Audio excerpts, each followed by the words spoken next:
ಈಗ ಮತ್ತೆ ಒಂದಿಷ್ಟು ಮುಂದಿನ ಆಸನಕ್ಕೆ ಹೋಗೋಣ. ಈಗ ಮರ್ಕಟಾಸನ, ಮಂಗನ ಆಸನ. ಮರ್ಕಟ ಅಂದರೆ ಮಂಗ. ಈಗ ಆ ಮಂಗನ ಆಸನ ಮಾಡಿದರೆ ನಿಮಗೆ ಎಂದು ನಿಮ್ಮ ಜೀವನದಲ್ಲಿ ಸೊಂಟು ನೋವು ಬರಲಿಕ್ಕೇ ಇಲ್ಲ.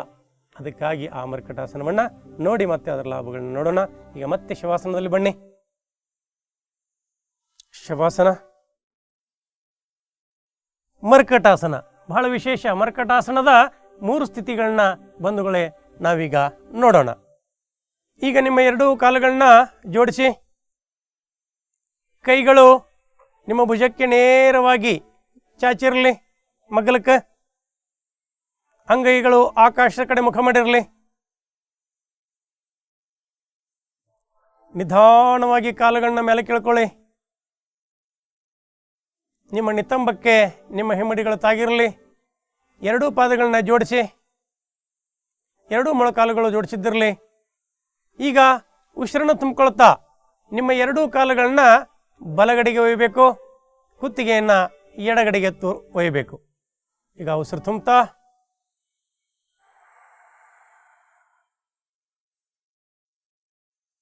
ನಿಮ್ಮ 2 ಮೊಳಕಾಲಿರಲಿ, ಪಾದದ ಮೇಲೆ ಪಾದ ಇರಲಿ.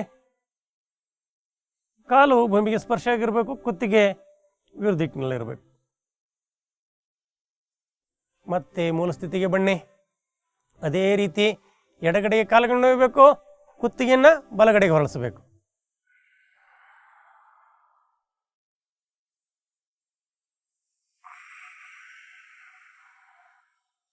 ಇನ್ನೊಮ್ಮೆ.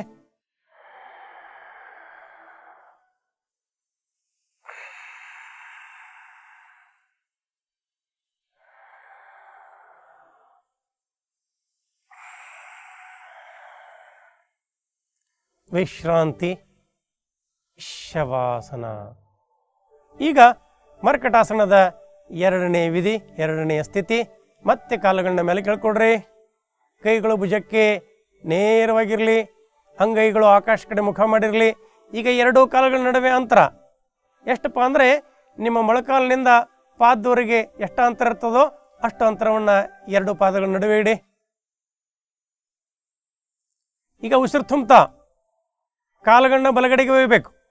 ಈಗ ಬಲ ಮೊಳಕಾಲನ್ನು ಎಡ ಪಾದಕ್ಕೆ ಸ್ಪರ್ಶ ಮಾಡಬೇಕು, ಕುತ್ತಿಗೆ ವಿರುದ್ಧ ದಿಕ್ಕಿನಲ್ಲಿರಬೇಕು.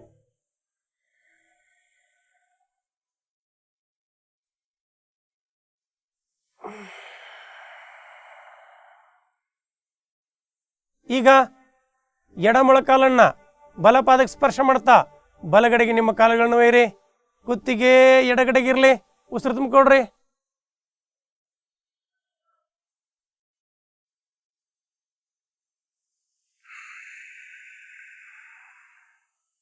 ಇನ್ನೊಂದು ಸರಿ ನೋಡಿ.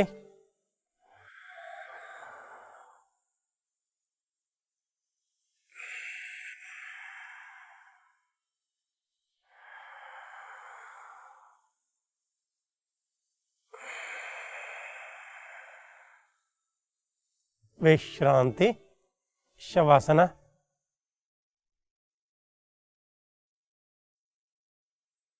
ಈಗ ಮರ್ಕಟಾಸನದ 3ನೆಯ ಸ್ಥಿತಿ. 2 ಕಾಲುಗಳನ್ನ ಜೋಡಿಸಿ, 2 ಕೈಗಳು ಭುಜಕ್ಕೆ ನೇರವಾಗಿ ಮಗ್ಗಲಕ್ಕಿರಲಿ, ಅಂಗೈಗಳು ಆಕಾಶ ಕಡೆ ಮುಖ ಮಾಡಿರಲಿ. ನಿಧಾನವಾಗಿ ಬಲಗಾಲನ ಎತ್ತ, ಎಡ ಕೈನವರಿಗೆ ಒಯ್ಯಿರಿ. ಕೈಯನ್ನು ಕಾಲಿನ ಕಡೆಗೆ ತರಂಗಿಲ್ಲ, ಮೊಳಕಾಲನ್ನು ಮಡಚಂಗಿಲ್ಲ. ಪ್ರಯತ್ನ ಮಾಡಿ ಕುತ್ತಿಗೆ ವಿರುದ್ಧ ದಿಕ್ಕಿನಲ್ಲಿರಲಿ. ಉಸಿರು ತುಂಬಿಕೊಂಡಿರಬೇಕು. ಹಿಡಲಿಕ್ಕೆ ಪ್ರಯತ್ನ ಮಾಡಿ. ಮತ್ತೆ ಮೂಲ ಸ್ಥಿತಿಗೆ ಬನ್ನಿ. ಮತ್ತೆ ಎಡಗಾಲನ್ನು ಎತ್ತಿ ಬಲಗೈ ಕಡೆಗೆ ಒಯ್ಯಿರಿ, ಕುತ್ತಿಗೆ ವಿರುದ್ಧ ದಿಕ್ಕಿನಲ್ಲಿರಲಿ. ಹೀಗೆ ಇನ್ನೊಂದು ಸಾರಿ ಮಾಡಿ.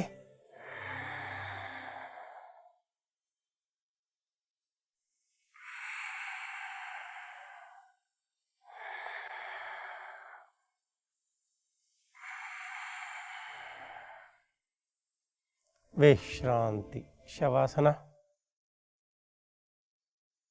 ಇದು ಮರ್ಕಟಾಸನದ 1, 2, 3 ಸ್ಥಿತಿಗಳು. ಈಗ ಒಂದು ಮಗ್ಗಲಕ್ಕೆ ಹೊರಳಿ ಎದ್ದು ಕುಂತ್ಕೊಳ್ಳಿ. ಈ ಒಂದು ಮರ್ಕಟಾಸನದ ಲಾಭಗಳು ಏನು?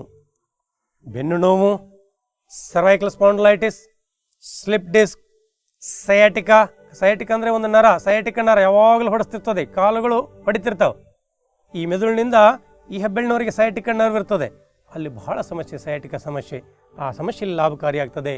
ಹೊಟ್ಟೆ ನೋವು ಇದರಿಂದ ದೂರ ಆಗ್ತದೆ.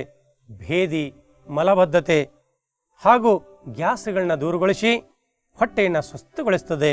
ನಿತಂಬ ಅಂದರೆ ನಿತಂಬಗಳು ಹಾಗೂ ಇವುಗಳ ಕೀಲಿನ ನೋವುಗಳಲ್ಲಿ, ಇಲ್ಲಿರ್ತಕ್ಕಂಥ ನೋವುಗಳಲ್ಲಿ ವಿಶೇಷವಾಗಿ ಲಾಭಪ್ರದ ಆಗ್ತದೆ. ಬೆನ್ನೆಲುವಿನ ಬೆನ್ನು ಹುರಿಯ ವಿಕೃತಿಗಳನ್ನ ಇದು ತೊಲಗಿಸ್ತದೆ. ಅದಕ್ಕಾಗಿ ಬಂಧುಗಳೇ, ಈ ಮರ್ಕಟಾಸನವನ್ನು ದಿನಾಲು ತಪ್ಪದೆ ಮಾಡಿ ನೀವು ಸೊಂಟ ನೋವಿನಿಂದ ಮುಕ್ತಿಯನ್ನು ಪಡಿಬಹುದು.